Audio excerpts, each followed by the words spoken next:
That is just beautiful. Everything about it is just, oh yeah. And then that, obviously depending on the angle you can get to. Very clever. Whoa. Yes, please. Right.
And there we have it then, two shocks, one great, one not so great.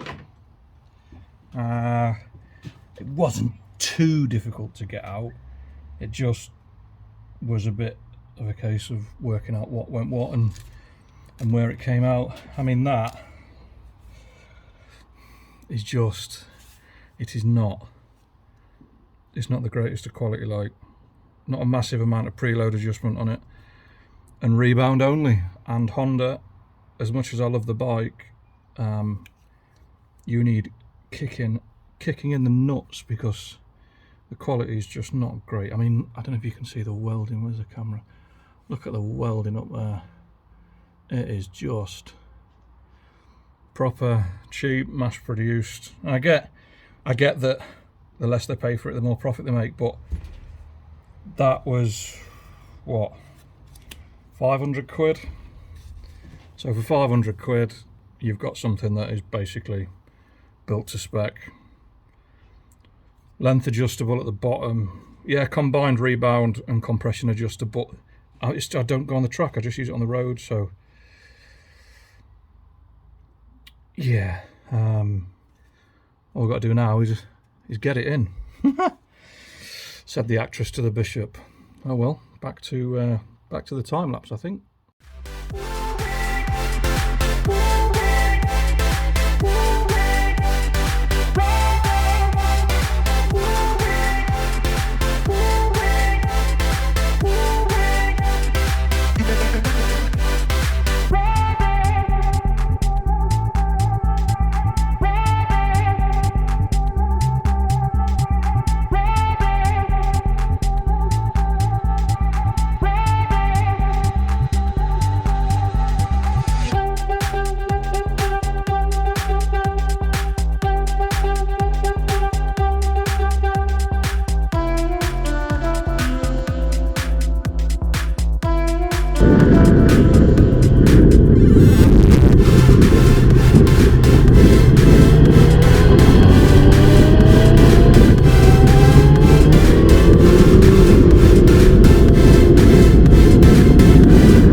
Right then, let's see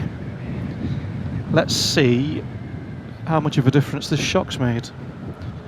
I'll be sick as a chip if it's made no difference whatsoever.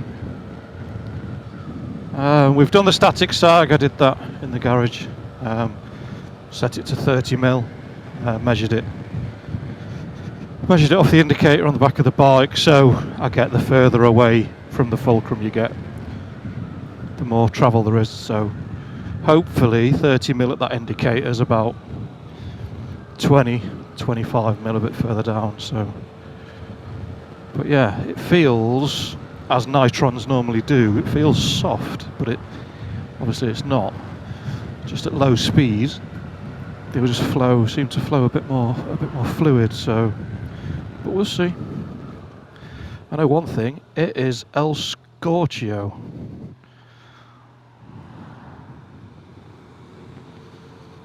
Well, I'm pleased to report it feels nice.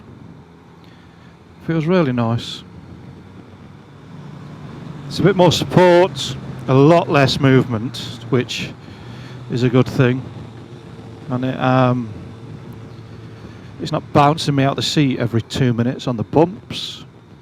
Obviously this is only a little short run and it's not exactly scientific, I get that, but still.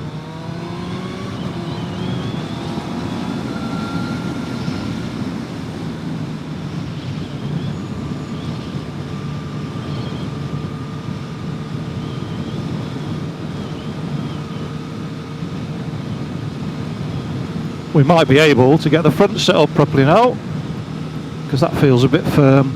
Oh, it's so much better. And it's not just the bump absorption, it's the way the shock recovers, so it gets compressed. And before, I was running the rebound damping on the standard shock on full to try and slow it down on the way back up, so that it wasn't just going up and down. Now, the shock's hitting a bump, it's not compressing as far, so it's not having to rebound as far.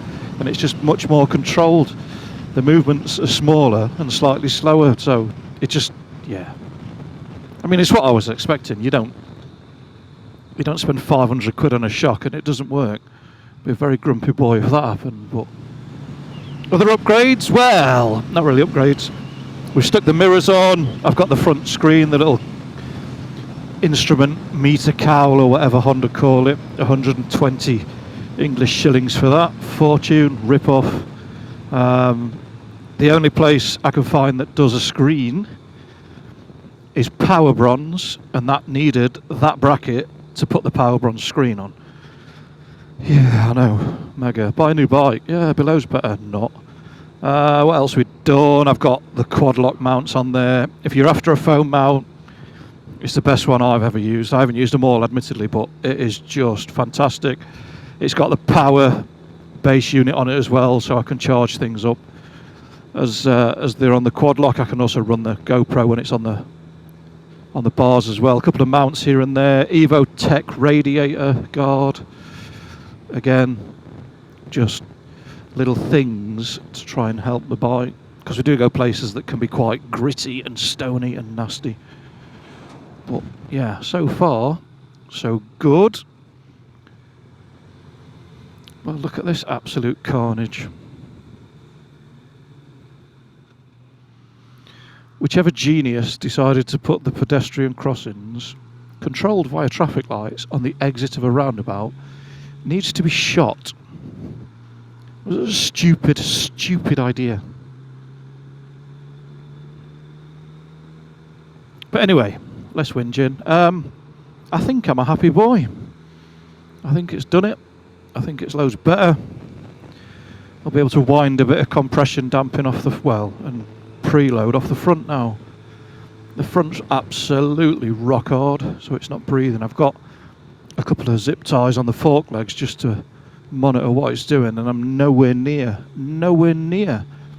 using the suspension travel. So we can get that adjusted up.